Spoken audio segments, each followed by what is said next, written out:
In my video about Last Spectre, I discussed the game's curious fixation on the phrase Layton-esque. It's a term that indicates a level of certainty about the series, a term which demarcates the specifics of what a Layton game should look like. However, it's been 12 years since Last Spectre came out in America, 14 in Japan, and what seemed certain then is less so now. In 2013, Azran Legacy did what so few series get a chance to do: give a definitive ending to the journeys of its main characters. Indeed, the final scene of the game is a reanimated version of Layton and Luke driving to Saint Mystere, the first game's titular Curious Village, closing the loop between the prequel and original trilogies. It's a very tasteful note to go out on, granting the series a dignified end before it was allowed to sputter into overdone mediocrity. But it was also somewhat bittersweet to think that we would never again get another entry in what had been a surprisingly fun and consistent series. Was there really no way for the show to go on?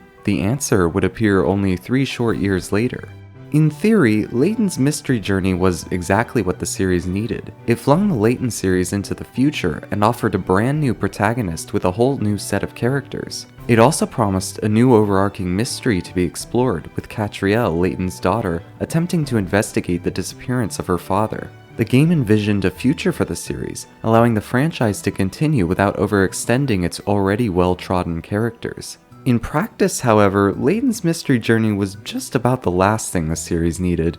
Despite the game taking place beyond any previous game's continuity, its main setting was yet another rendition of London, a location which had already been thoroughly explored in 5 of the games prior. Catriel proved to be fairly unlikable, an incessant foodie who blew off her clients' cases if she decided they weren't interesting enough. A narrative where her deductions felt less the result of a method in the madness and more the whims of whatever the immediate plot demanded she uncover. The other characters proved to be just as distasteful, a pushover errand boy and a pun-rattling dog who did little to keep me interested. If Layton's mystery journey was supposed to represent the future of the series, the future seemed bleak. Yet Layton's mystery journey exists in a wider context, a part of a broader plan to make the Layton franchise more multimedia. This plan began during the prequel trilogy. The first and only Layton movie, The Eternal Diva, released around the same time as Last Spectre. Layton Brothers' Mystery Room, the series' first mobile game, released in 2012 shortly before Azran Legacy.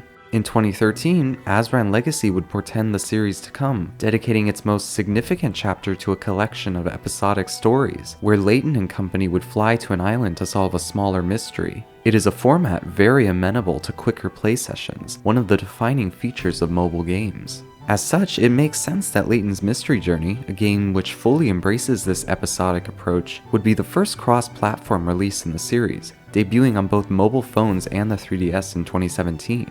But the last new avenue the franchise would explore came in 2018, where a 50-episode anime adaptation of Layton's Mystery Journey aired. However, this new revitalization of the series didn't last long. The new game was not a smash hit by any stretch. Besides the port of Layton's Mystery Journey on the Switch, the anime was effectively the last new material released for the franchise. But the anime did something quite interesting. Rather than a completely faithful adaptation of the game, it expanded the story. The show featured a 5-episode story arc dubbed The Relic's Treasure, offering a complete recounting of Professor Layton's disappearance, the overarching thread Layton's mystery journey had ignored.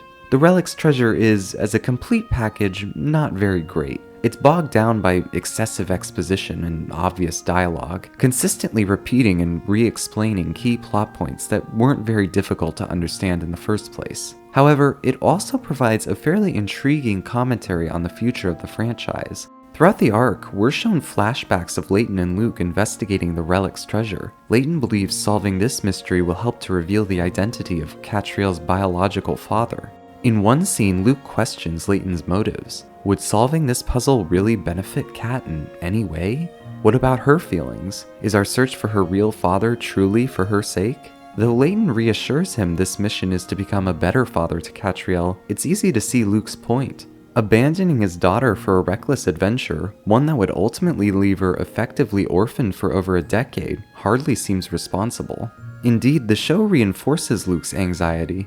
Aldebaran, the arc's major villain, acts as a sort of dark mirror to Layton, a mad genius with a hero complex. Aldebaran believes only he is genius enough to save the world from imminent destruction, so he cryogenically freezes himself so that he may awake in a future where he has the tools to do so. But when the cryogenic process goes awry and his life is put on the clock, Aldebaran is forced to seek another person who may continue his purpose. Naturally, he chooses Layton as his successor, the only other genius with the ability to comprehend the enormity of the task. It's clear that Aldebaran is not so much interested in seeing the world saved as he is fulfilling his own personal complexes, demonstrating to the world his superior intellect. In paralleling Layton and Aldebaran, the show suggests that Luke's hypothesis was correct. Layton's interest in the relic's treasure was not motivated by his desire to become a better parent for Catriel, but out of his own lust for discovery and personal achievement. But the show goes further. To test the astronomical knowledge of his successor, Aldebaran sets up a series of elaborate puzzles only someone with an adequate amount of prerequisite knowledge could solve. He figures anyone able to solve these puzzles will be worthy of continuing his mission. But Catriel argues that in the 100 years Aldebaran has remained frozen in time, the ways people go about solving problems has changed. She reveals that she was able to solve the puzzle without any of the knowledge required. Instead, she simply made a phone call to connect to people across the world who could pool their talents and come up with the answer she alone never could. In such a way, rather than the ancient civilization which produced the relic's treasure, the show argues the true relics are figures like Aldebaran and Layton, great men of history who can effortlessly solve the world's problems through their sheer talent and intelligence. Instead, the show argues that the geniuses of the future will not be solitary figures, but will emerge from the collective knowledge and bespoke talents of each of its unique individuals. The world will be saved by a community of impassioned thinkers. The world has no place for people like Professor Layton anymore. This is an incredibly bold statement for the show to make. It is effectively a refutation of the series' lead protagonist, painting him as selfish and outmoded. Yet none of this is done with any kind of malice towards the character, nor in a way altogether inconsistent with what we know about Herschel Layton.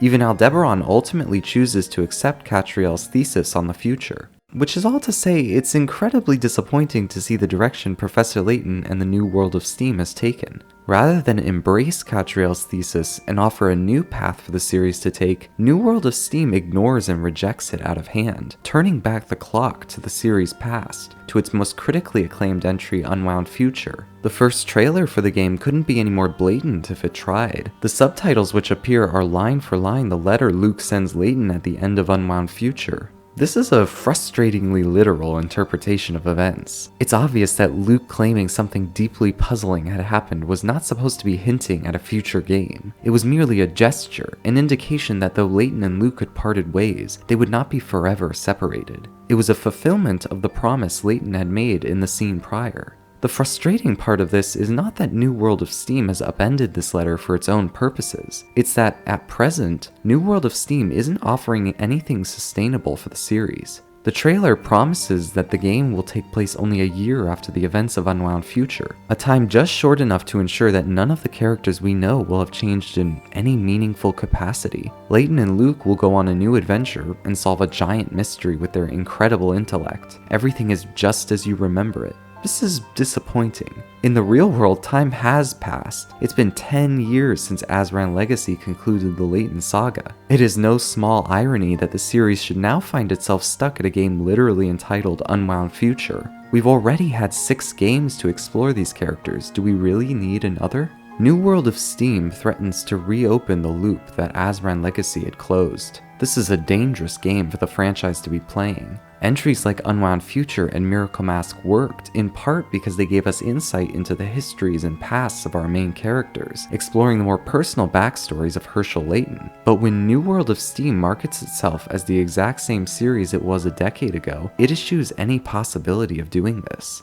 There's simply nothing left to say about Herschel Layton. Unless, of course, Level 5 decides to give him a 4th tragic backstory, a decision which I'm sure we can all agree would be needless and excessive. But the longer the series continues to utilize Layton and Luke as its primary characters, the bigger the temptation to do this will become. There's the sense that New World of Steam is simply kicking the can down the road, delegating the task of a new direction for the series to a different game. But the Professor Layton series will eventually have to reckon with the fact that Professor Layton cannot remain the main character forever. The series will eventually have to find what it means to be Layton-esque, ideally producing an answer that doesn't come from a game released 12 years ago. It is, of course, way too early to make final judgments. It's entirely possible the game could be as good as we all hope it is. And if Layton's mystery journey demonstrated the differences between theory and practice, I can only hope New World of Steam continues to emphasize this distinction.